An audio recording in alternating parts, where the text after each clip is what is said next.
Welcome back to my channel, you guys. We are going to be continuing making my spring Pinterest board, and we are going to be making the Matchy Matchy Sewing Club color block set and the Celine Blouse. I was really inspired by these couple shirts that I kept seeing. I'm really into like kind of just like the flowiness of both of them, and so I felt that these two patterns were going to give me the look that I wanted. So the first one is going to be the Matchy Matchy Sewing Club. This is a free pattern. I'll link it down below. So I have to assemble the pattern. Luckily it's only 8 pages, and if you put patterns together, you know how terrible putting the pattern together is.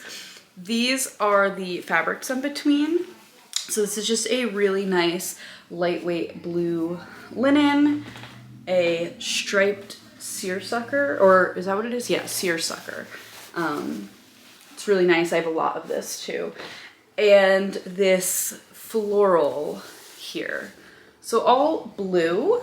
I'm kind of between these two, like the linen and the floral. They actually kind of look good together. Like if I wanted to do like the true color block, like I feel like these actually look really good together, but I really just want it to be like monochromatic, one color. I think because this is the first one, I want to use this fabric as long as I have enough, simply because this fabric was gifted to me. Well, this was also from a fabric swap. So both of these fabrics were, all 3 of these fabrics were free to me, but I am a little nervous of messing up, and I really like this blue linen. So let's go with this one today. I think this will be a really good like basic spring summer t-shirt top. So let's put the pattern together and then cut out our pieces. I have my pattern piece cut out, so now I'm just going to iron my fabric to make it all good to cut out, but I am starting to get a little nervous that I do not have enough fabric for this. The pattern piece is just a little bigger than I thought. I don't know what I was thinking. So we're gonna try to squeeze as much as we can out of this. It's also 20 degrees as I'm making this right now. We had like fake spring for a few days, and then now winter has come back. So I'm hoping that with making my spring wardrobe, it will summon the spring to come. I do think this weekend is going to be a lot nicer, so that will be great. I'm looking forward to that. I just don't want to wear a winter jacket anymore. Like, I'm fine to put on a jacket. I just don't want to wear my big puffer anymore. I really don't. So I've just cut out the front bodice piece, and I made a modification to the pattern. I'll show you. I just folded back an inch because it's supposed to be like 2 separate pieces, and you would sew them each sides at ½ an inch. So I took a whole inch off to then just get 1 piece. And I had measured that, this is the annoying part, I had measured that if I cut this out, I would still have enough for the bottom. So I was like, oh my gosh, perfect, I'll cut it. I need 2 of these. So I'm thinking maybe the top will be this, and then the bottom will be plain, which if I had thought it through, I would have done it the other way. Like I would have done the top plain and the skirt be like this floral, but it is what it is, right? Let me cut out another one of these for the back, and then I'll cut out the bottom, like little, like, it's not a skirt, but it feels like a skirt. Okay, let's move on from this. I have all of my pieces cut out. So the top bodice is going to be this floral, which should be really nice and springy. So this is the front and back, they're exactly the same. And then because I realized I wasn't gonna have enough fabric, we're gonna go with this linen for the ruffle. And I think it's gonna be really cute. Like I think it's a good combination. Although I'm like, did I now cut this out wrong? Because I'm not doing the pattern exactly, it's just like one sheet instead of two. I'm honestly having to do some math, and yeah, I'm gonna need another one of these. Okay, I also am a little worried on the size. I did a large because based off of the measurements, that's what I am. I think that'll be okay. It just like looks large. It's just like a lot of material, but it is also flowy too, so. All right, let me cut out one more of these and that should be enough.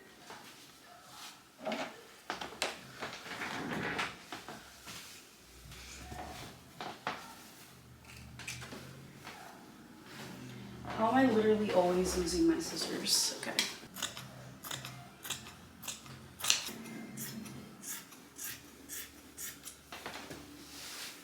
Now I do officially have all of my pattern pieces cut out, so I'm going to break for lunch and then start construction after that. I'm back from my lunch break and it is time to start constructing.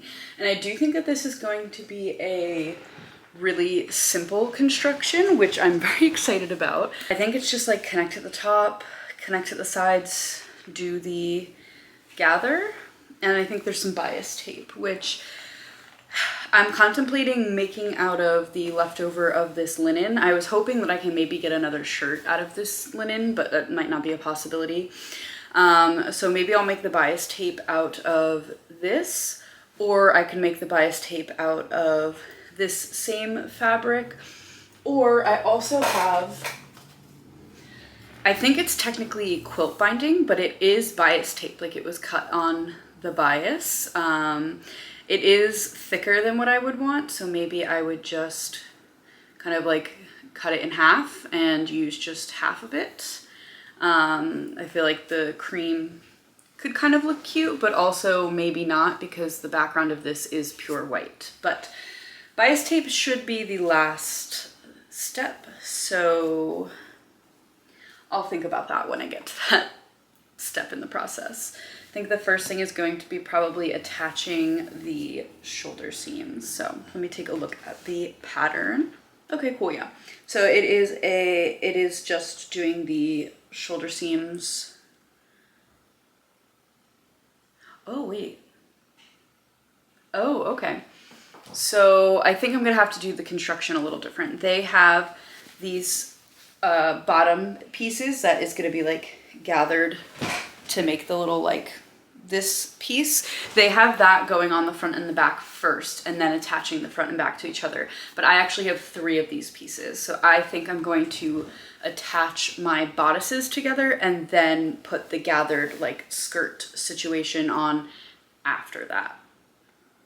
Okay, I'm also going to do French seams.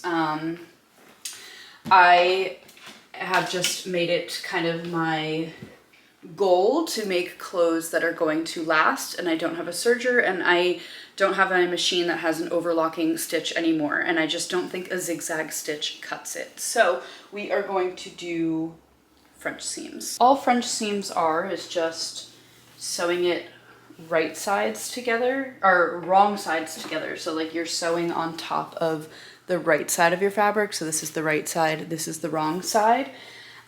Which is the opposite of what you normally do. But then what you do is then you flip it back out and sew another seam, and then all of your seam is encased in that. So this pattern calls for a 1/2 inch seam allowance. So right now I'm going to sew this at a 1/4 inch, then I'm going to cut it, flip it inside out, sew it again at a 1/4 inch. So we still only have 1/2 inch seam allowance, but all of this raw edge will be inside of that seam. You'll see as I go.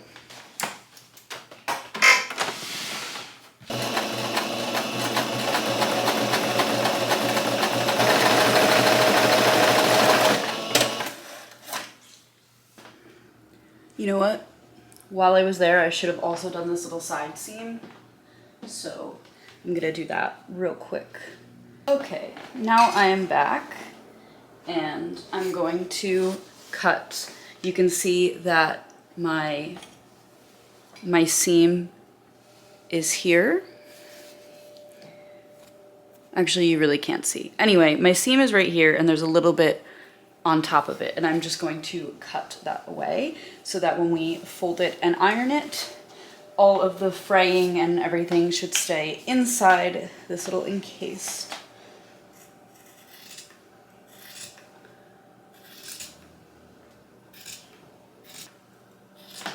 Perfect. Do the other shoulder. And then I'm also going to do that little seam that I just did.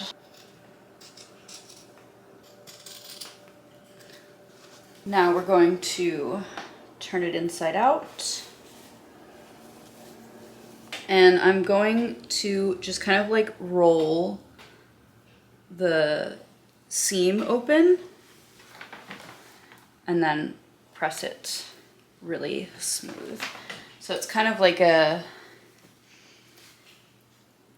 back and forth, like I'll kind of like press the seam open as much as I can, and then I'll come hit it with my iron.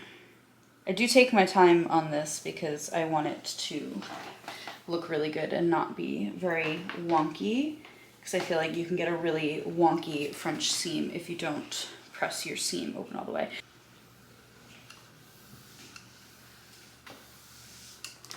You can really see here kind of like the side that was pressed really good and then the side that wasn't. I feel like you can just totally see the difference here of why it's so important to press it really well at this stage. I feel like I was never a fan, it's not like I wasn't ever a fan of French seams, but I feel like I avoided them because it's just extra steps and I was just always trying to finish things as fast as humanly possible. And yeah, I've just decided to stop doing that because all of the things that I have made as fast as possible are falling apart and they weren't constructed well because I was rushing. And I think that that takes some of the pride out of your work. Like, I think you should take your time and make something that's going to last a long time.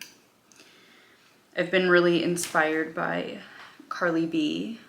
I watch literally all of her YouTube videos, but she's obsessed with finishing her garments, you know, like good finishing on your garment, not just serging it.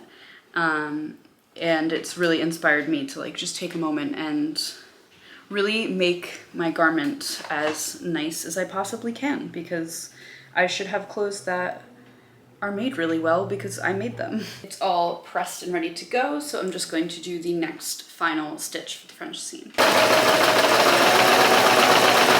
So here you can see that the seam has no raw edges, and then when you flip it to the right side, it just looks like a regular seam. I love it. I feel like it looks good so far. It's definitely boxy, but that is exactly what the pattern showed. It comes down perfectly. Like, I like that it comes right to the end of like my bust so that then the like gathered part will come from here. But I think it's a good fit. I was worried that maybe I'd need to do a medium. This is size large, but I think that this is a good size. I feel really comfortable in this. So I'm gonna carry on with the ruffles. I am also doing French seams for my ruffles. Everything's going to be French seams, so going to quickly get them sewn together so that we can gather them to attach to the bodice. And then I think we just have to finish off with some bias tape and we're good to go.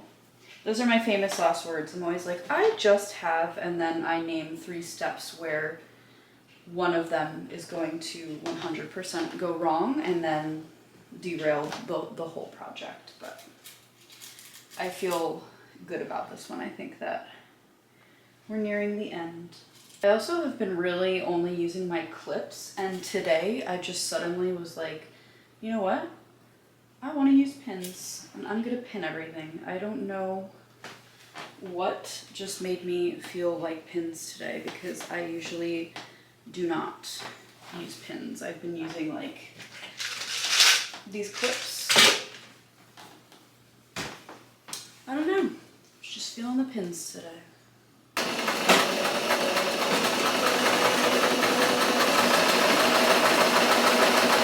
Got our big ring of ruffle now, and before I forget and attach it, I'm going to do the hem now because I've been burned before where I've done a ruffle, I forgot about the hem, and then it's attached and it is so hard to then hem the ruffle. So let me triple check the seam allowance on this. Oh, okay. It's a full inch. Alrighty.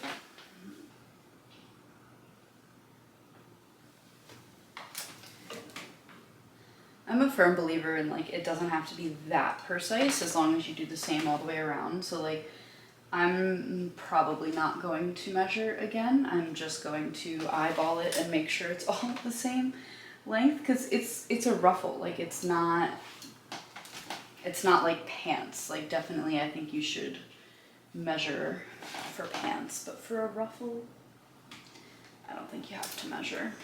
Measure with your heart. My ruffle is ready to be hemmed. As in every sewing project I do, I forgot about my coffee. It was a hot latte, but now it's very cold.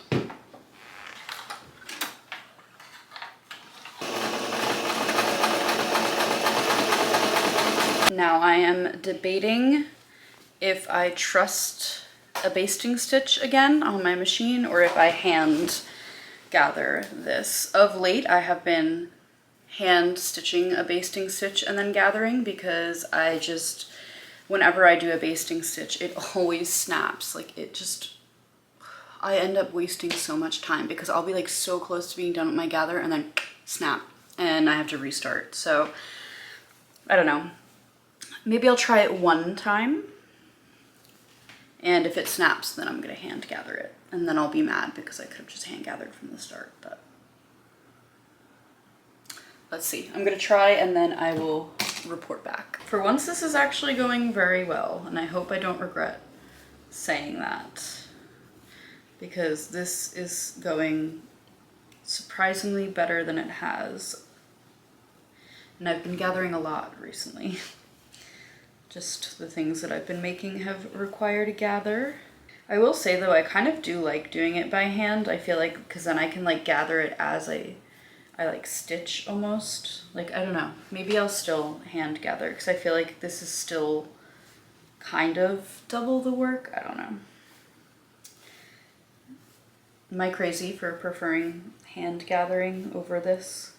Kind of forgotten that it needs to actually be a certain width and I've just kept gathering and I think it's probably too long.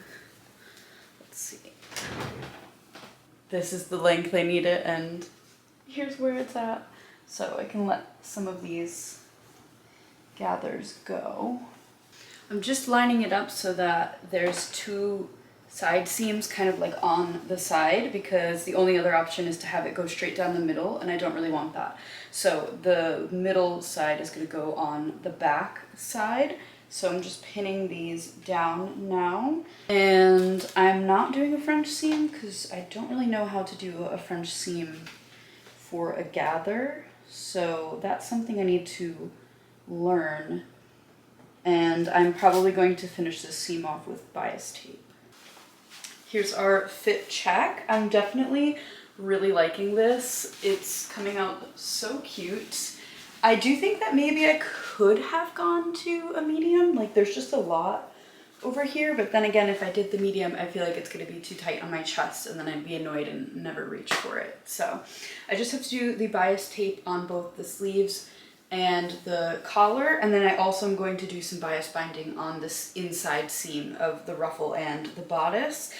And I think I will use the linen. I think it'll just be cute to bring this color to the sleeves and the neckline. My daughter is about to wake up from her nap and we're gonna go do something, so I will probably finish this evening if I'm not too tired. I've made it to the point in the project where I'm so close to being done, I've kind of forgotten to film things.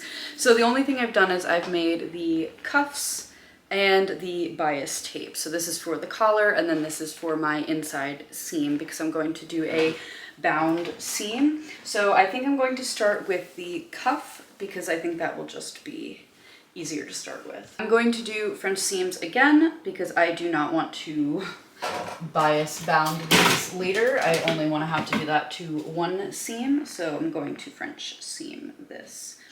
I think I am going to look up a video though of how to do a French seam finish with a gathered material because I really would like to start doing that, but I don't know how to do that without it being like super bulky. So I'm gonna look up a tutorial for that and try that on my next garment. Of course I was like, let's start with the cuff, it's easier, and my cuffs are too short. Like how is that possible? Like, do I just sew it shut? I don't know. I could do that, I suppose. But these are French seams. I don't want to do new cuffs. I must have misread what size cuff I was supposed to make, and I just really don't want to make a new cuff. And I'm like, should I just make a new cuff, or can I maybe make this work?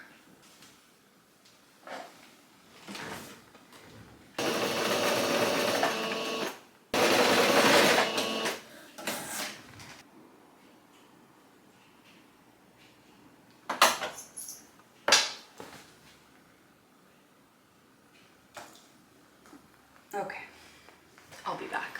I successfully fixed the problem, and so sewed it on, right? Wrong. I should have had the cuff on the outside because now my seam, if I flip my cuff out,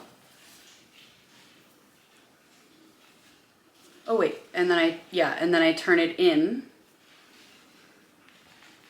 Yeah, that's not gonna work. So now I'm gonna seam rip this. Oh man. I came up with a solution that did not involve seam ripping.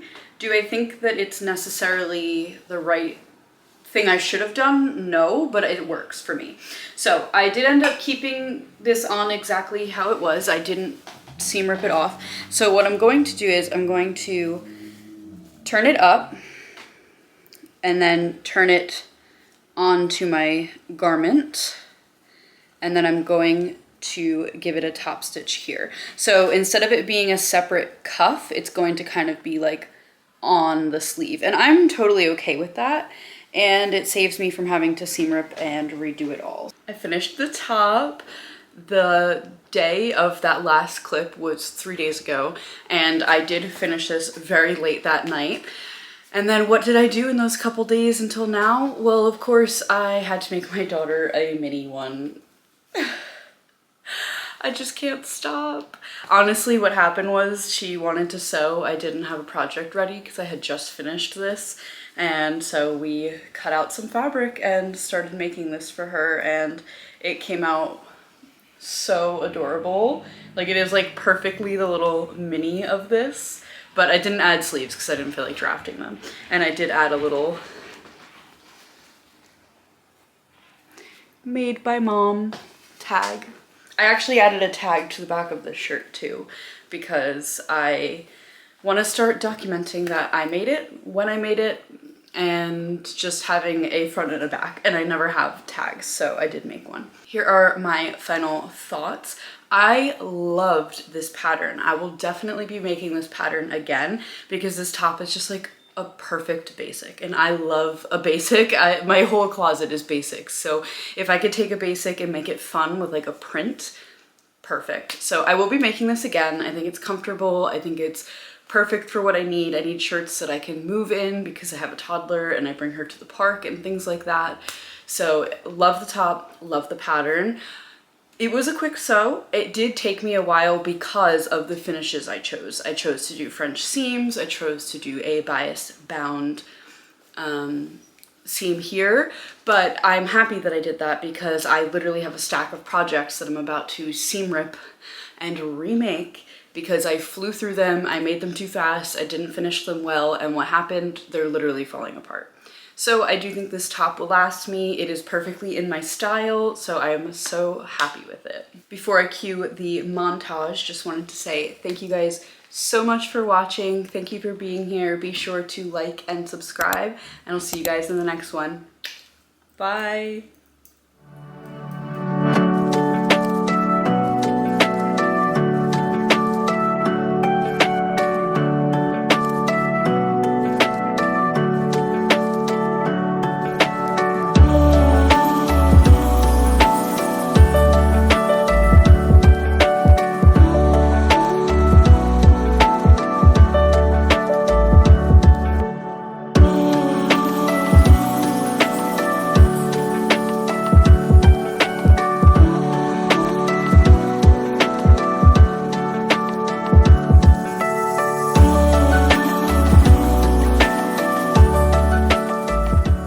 Do you want to come with me?